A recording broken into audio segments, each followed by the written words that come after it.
Hi, ladies and gentlemen, Dr. Jim Giswin here again.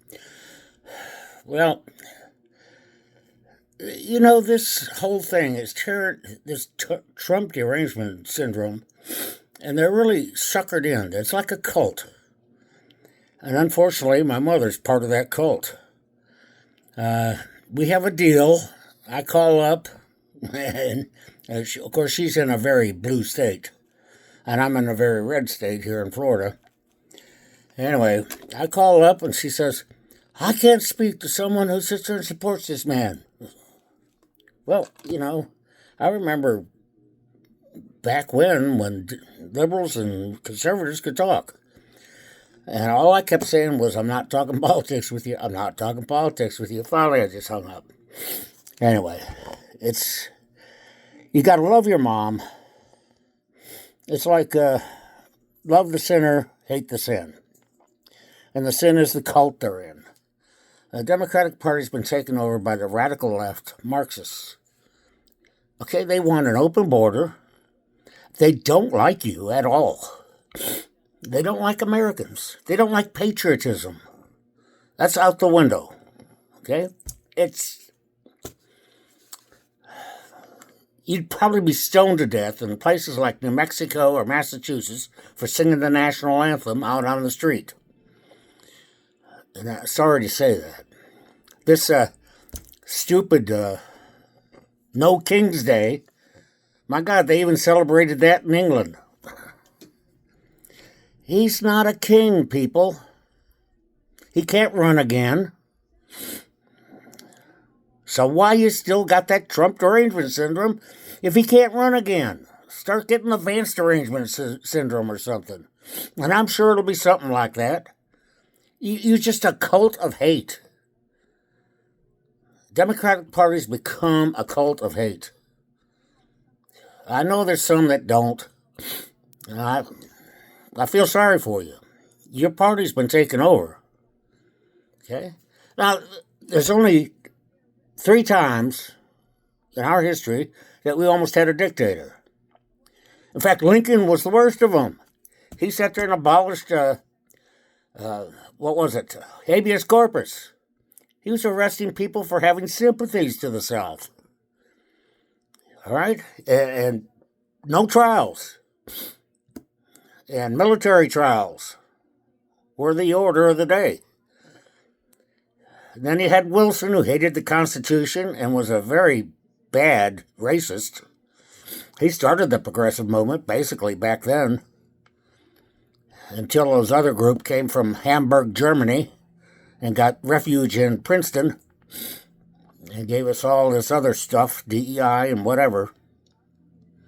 DEI is just affirmative action, which has been struck down by the Supreme Court. You cannot cure racism with racism. That's ridiculous, people. How many times were you taught as a kid, 2 wrongs don't make a right? Okay? The other person was Roosevelt. Roosevelt would wake up and sit there and say, what should I set the price of gold at today? Trump is the most by-the-book guy you're going to see. And I'm a constitutionalist, and I know the Constitution. He's got a shitload of lawyers behind him checking that Constitution every time he makes a decision. He's no fool. All right? He knows that they want to sit there and impeach him if he goes against the Constitution. But he hasn't. And he won't. He's a constitutionalist, too. What do these people want? They sit there, these Marxist, communist pigs out there demonstrating in the street, oh, we want to return to democracy. What's your version of democracy, folks? Does that mean a different kind of elite ruling over us, like the communists did in other countries? That's what they want. Open borders. They want illegals to vote. We don't get that SAVE Act through that this republic has done. That SAVE Act has to go through.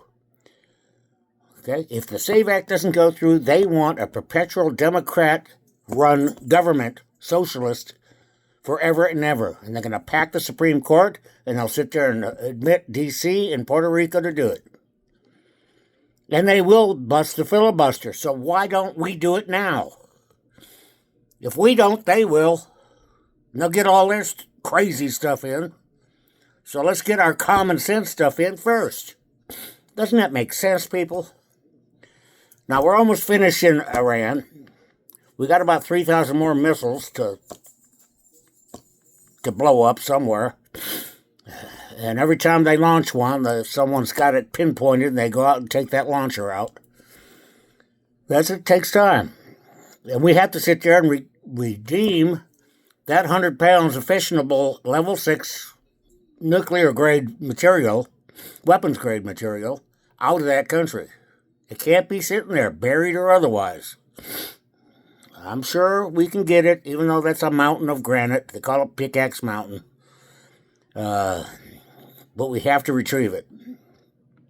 That is the most dire thing. Plus, open the Hormuz Strait. We can do that by taking those 2 little islands in the middle of Hormuz, which we bombed the crap out of. There's nothing left there. And we can control their oil by taking Karg Island. Of course, we'll have to have some troops along the border at the seashore to sit there and make sure that nothing fires from the shore. All right? But we can do that. And Iran can stay intact. And, of course, we control the oil going out. And then Trump gets to go visit China and say, hey, man, I control the oil, man. Trump is playing 4-5D chess all the time. He's 5-6 steps ahead of us. Okay? So he knows what he's doing. Okay? People hate him because he's a businessman running the government like a daggone business so that it's successful. We need more of that in there. We got to get rid of these professional weaselly politicians. Okay? I've had up to here with professional politicians. And Lindsey Graham, I'm sorry, you little warmonger, quit egging him on. All right, well, God bless America. God bless President Trump. God bless my mother, even though she thinks all Republicans are terrorists. I've got a card to prove that. Okay, but I love my mother. Love the sinner, hate the sin. Someday, I guess. Someday. Well, God bless my mother. God bless my family. And my friends. And you out there. God bless you especially. And God bless America. I remain your very humble servant. A little upset, but humble. Take care.